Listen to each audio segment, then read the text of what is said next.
Lagi cari SUV, nggak pengen yang kegedean, pengennya yang compact, pengen juga yang bisa dibawa ke kampus. Ya udah, pilih ini aja, Suzuki SX4 S-Cross facelift.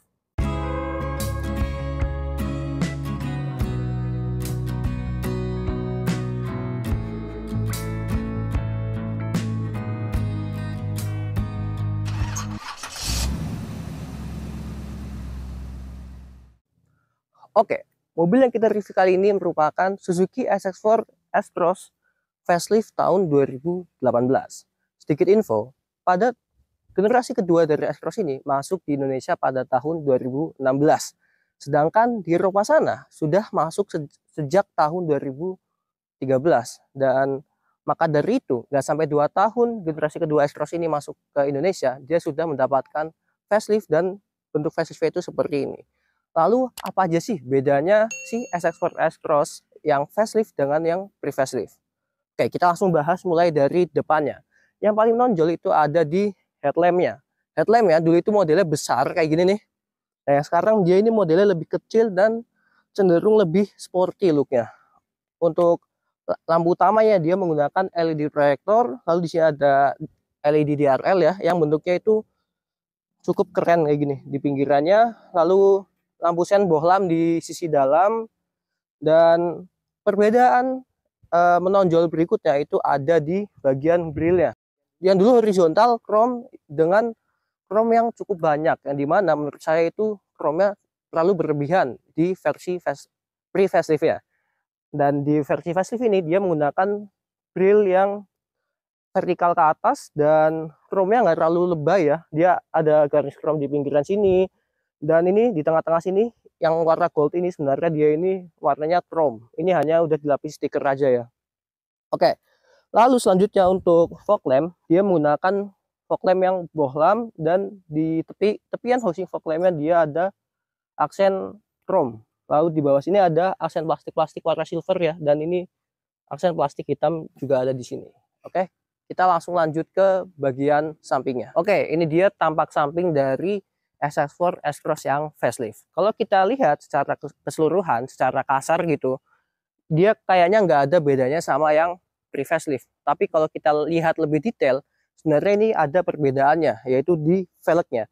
Dia memang sama-sama masih menggunakan ring 16, tapi untuk motif dan warnanya dia beda. Kalau yang lama itu single tone dan motifnya kayak gini, dan yang baru ini dia udah menggunakan velg yang dual tone dengan motif yang keren kayak gini. Lalu dia bautnya ini ya, bautnya 5, dan rem depan dia udah cakram. Untuk ukuran ban dia 215/60 R16, dan untuk suspensi depan dia menggunakan MacPherson strut dengan coil spring, dan yang belakang dia menggunakan torsion beam with coil spring juga. Oke, lalu di sini dia udah ada LED sign ya di spion, dan pilar B dia udah di blackout ya. Dan sayangnya sejak generasi kedua S-Cross, ciri khas SX4 S-Cross itu dihilangkan di bagian belakang sini. Kalau SX4 S-Cross yang generasi pertama atau hanya SX4 ya namanya ya, dia itu kaca belakang ini nyatu dengan kaca yang bagasi sana. Tapi ini yang sekarang nggak tahu kenapa dia udah misah. Tapi nggak apa-apa, ini tidak mengganggu estetika dan masih fungsional, karena dari dalam kita bisa merasa kabinnya itu lebih luas karena ada kaca tambahan di belakang sini. Lalu untuk handle dia ini warna body, dan untuk pintu driver dan pintu penumpang kiri depan dia udah dilengkapi dengan akses tombol keyless di sebelah sini. Lalu di bawah sini dia ada cladding-claddingan hitam ya, yang dimana kalau di mobil SUV sekarang ini adalah aksesoris wajib agar terlihat ke SUV-an ya. Lalu untuk ground clearance kalian bisa lihat di sini, dan untuk wheelbase dan dimensi keseluruhan kalian juga bisa lihat di layar kalian. Oke, kita langsung lanjut ke bagian belakangnya. Oke, kali ini kita udah di bagian belakangnya si Suzuki SX4 S-Cross yang facelift.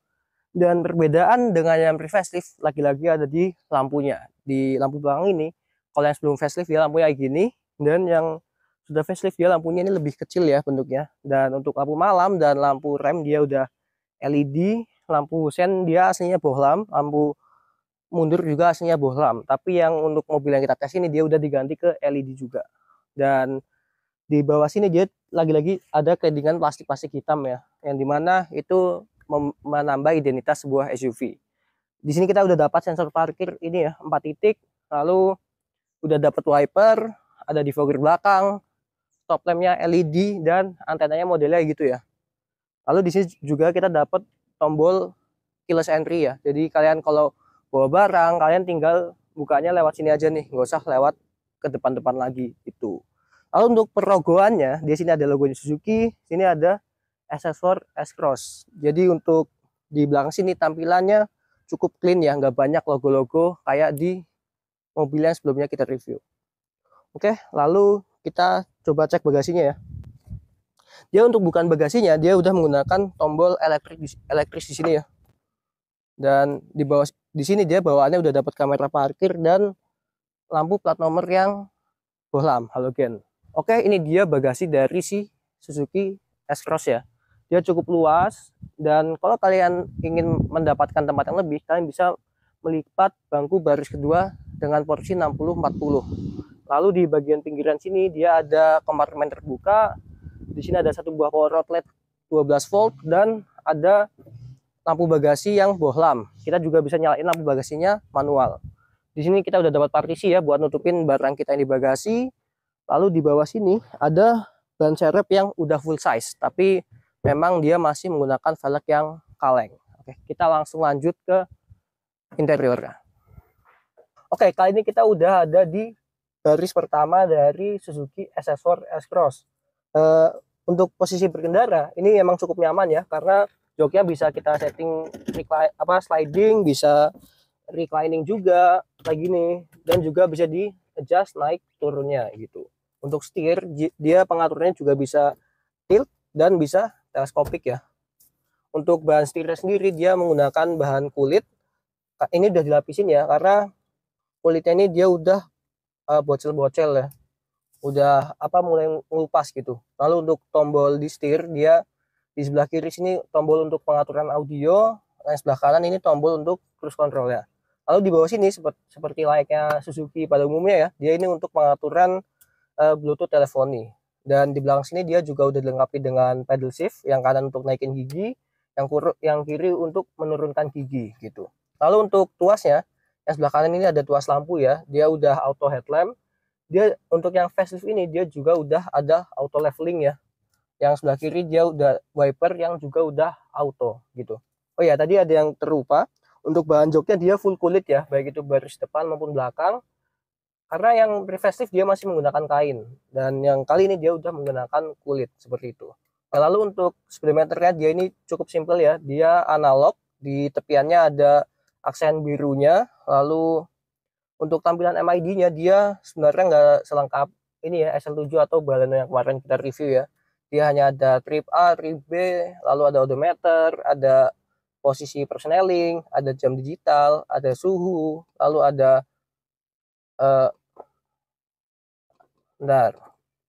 ada instant full economy atau konsumsi BBM real time, lalu ada konsumsi BBM rata-rata, lalu ada sisa jarak berkendara, ada average speed, dan udah itu saja sih. Dan untuk di sebelah kanan sini dia ada tombol untuk nyala matiin sensor parkir dan fog lamp. Di sebelah kirinya dia ada tombol untuk start stop engine bottom ya. Lalu untuk detail door rim ya, yang bagian atas ini plastik, nih sampai sini plastik ya.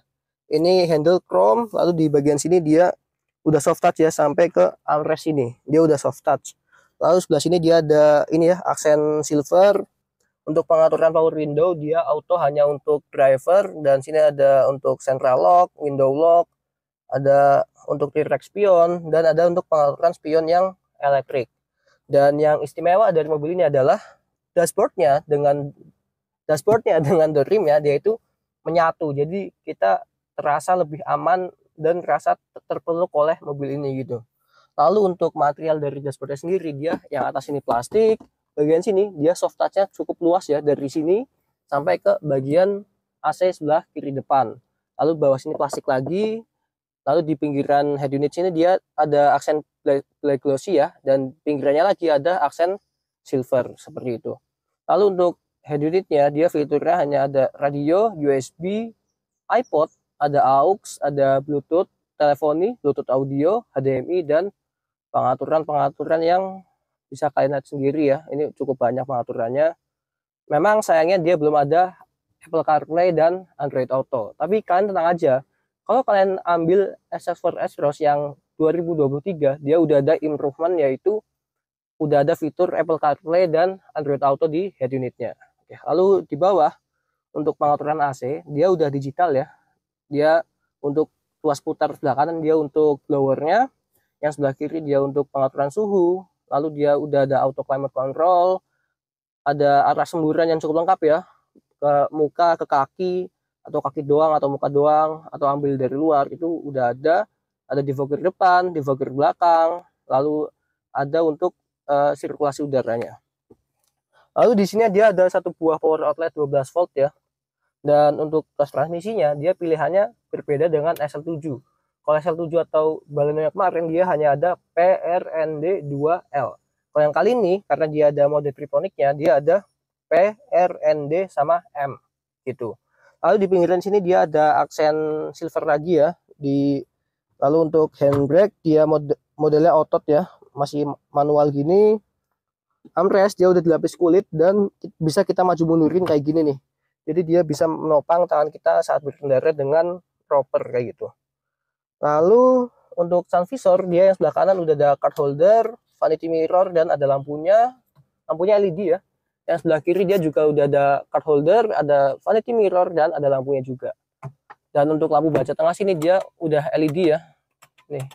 Lalu untuk sini dia ada tempat untuk menyimpan kacamata. Lalu untuk pengaturan spion dia udah autochromatic ya. Jadi kalau malam-malam nih kita kena sorot dari belakang, itu dia spionnya udah otomatis meredup seperti itu. Lalu untuk masalah audio, mobil ini udah dilengkapi 2 buah speaker di bagian depan, 2 buah speaker di belakang, dan ada 2 buah tweeter di bagian depan sini. Nah kalau yang depan sini nggak tahu nih dia tweeter atau apa nih. Lalu untuk masalah storage di bagian depan sini, di door trim dia masing-masing ada 1 buah cup holder di depan dan penyimpanan kecil di belakangnya. Lalu di bagian kanan sini dia ada 1 buah penyimpanan terbuka ya. Yang ini mungkin bisa buat kartu atau mungkin bisa buat koin ya. Lalu di tengah sini dia ada tempat penyimpanan terbuka, belum ada wireless charging ya. Tapi kita bisa naruh HP kita di sini. Lalu di sini ada 2 buah cup holder dan di dalam armrest ini ada penyimpanan yang cukup dalam ya. Nih, tangan saya masuk sekitar segini nih. Segini nih. Ini sampai sini masuk ke dalam.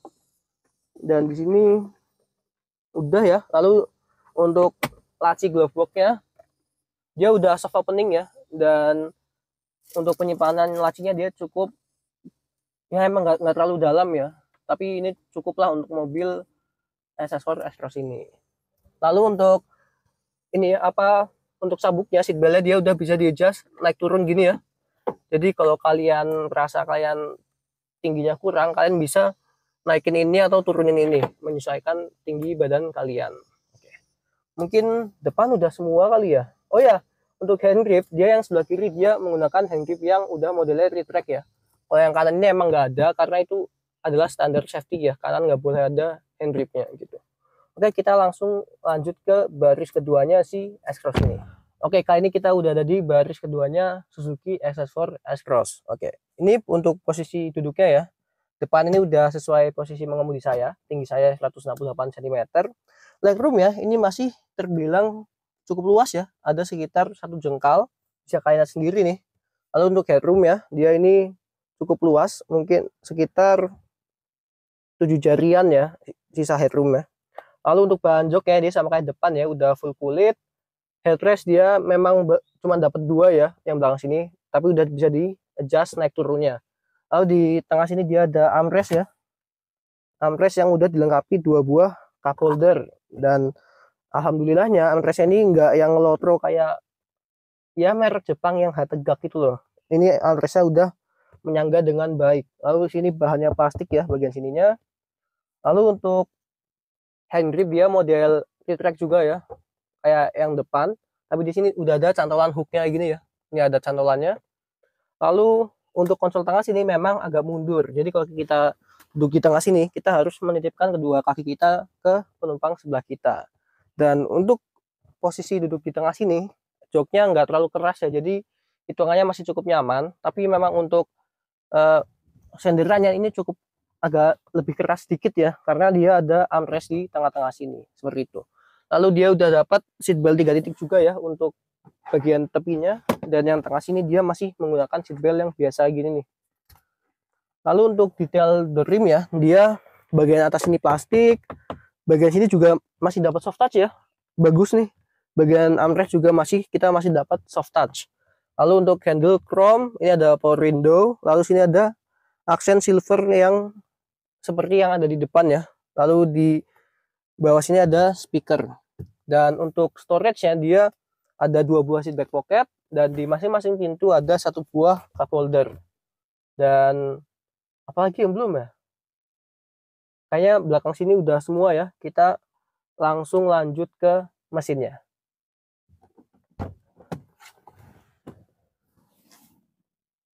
Oke, si S-Cross ini dia menggunakan mesin 1500 cc 4 silinder DOHC dengan kode mesin M15A, dan mesin ini mampu menghasilkan tenaga maksimum atau daya maksimum sebesar 109 PS dan torsi sebesar 138 Nm. Dan untuk kelengkapan tentang spesifikasi mesinnya kalian bisa lihat di layar kalian. Ini dia. Oke, mungkin mesinnya udah. Kali ini kita akan coba bawa jalan si Suzuki SX4 S-Cross ini. Oke guys, jadi kali ini kita mau bawa jalan si Suzuki SX4 S-Cross ini. So, gimana rasa berkendaranya, kenyamanannya, dan lain-lain, simak terus. Oke, kita langsung jalan aja. Oke, buat impresi pertama ya, buat posisi pengemudinya, kayak tadi yang udah dibilangin pas review, ini posisi duduknya emang enak ya. Jadi kita nggak bakalan pegel kalau nyupir mobil ini jauh-jauh gitu.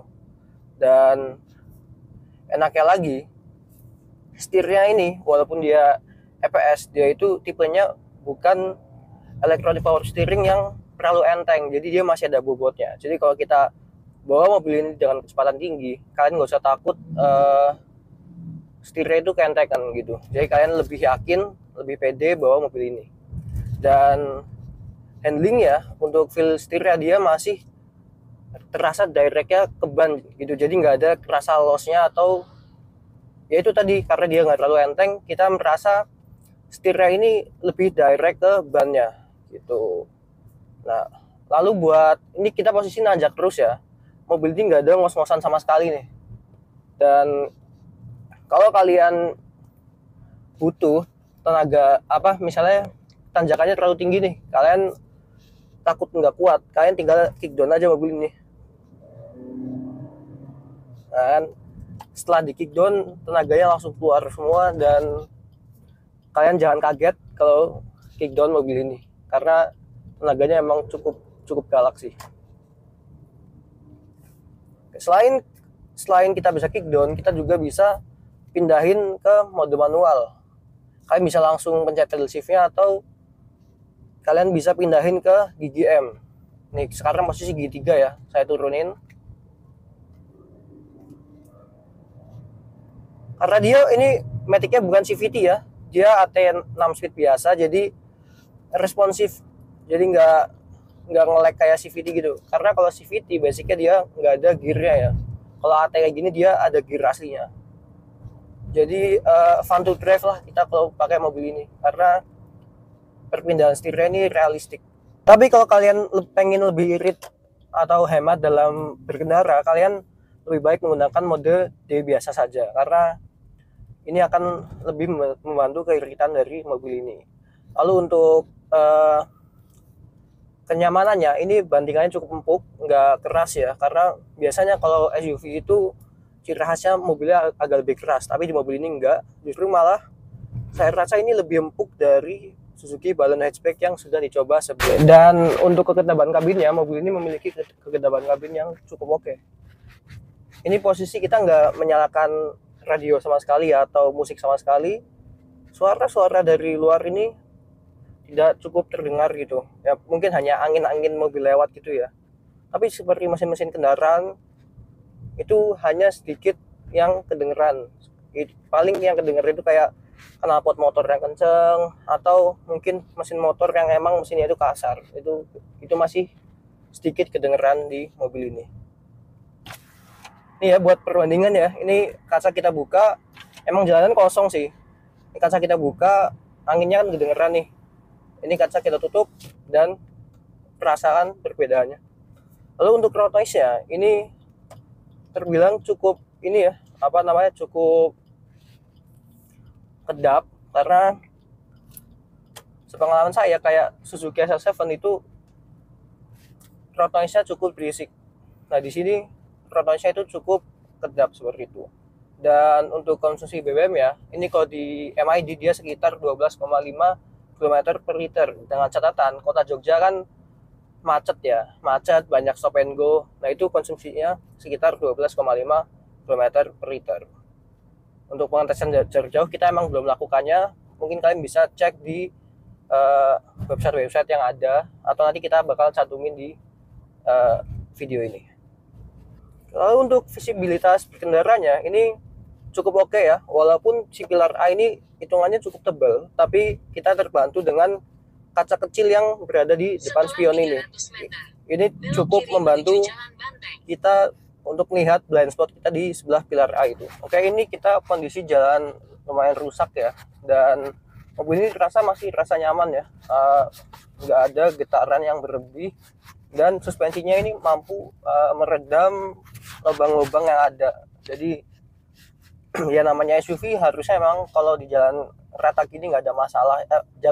Maksudnya jalan rusak ini nggak ada masalah sih harusnya emang. Ya, jadi impresi saya sama mobil ini sih tidak mengecewakan ya. Jadi buat kalian yang lagi nyari SUV, mobil ini mungkin emang cocok buat kalian yang lagi nyari SUV kecil gitu ya. Dan mungkin sampai sini aja ya videonya ya. Makasih banget buat yang udah nonton. Jangan lupa like, komen, jangan lupa juga buat share video ini. Jangan lupa buat mampir ke sosial media kita. Kita ada Instagram, ada TikTok. Silahkan mampir aja. Nanti linknya ada di deskripsi bawah ya. Makasih banget buat yang udah nonton. Sampai ketemu di video-video selanjutnya. Saya Hanif.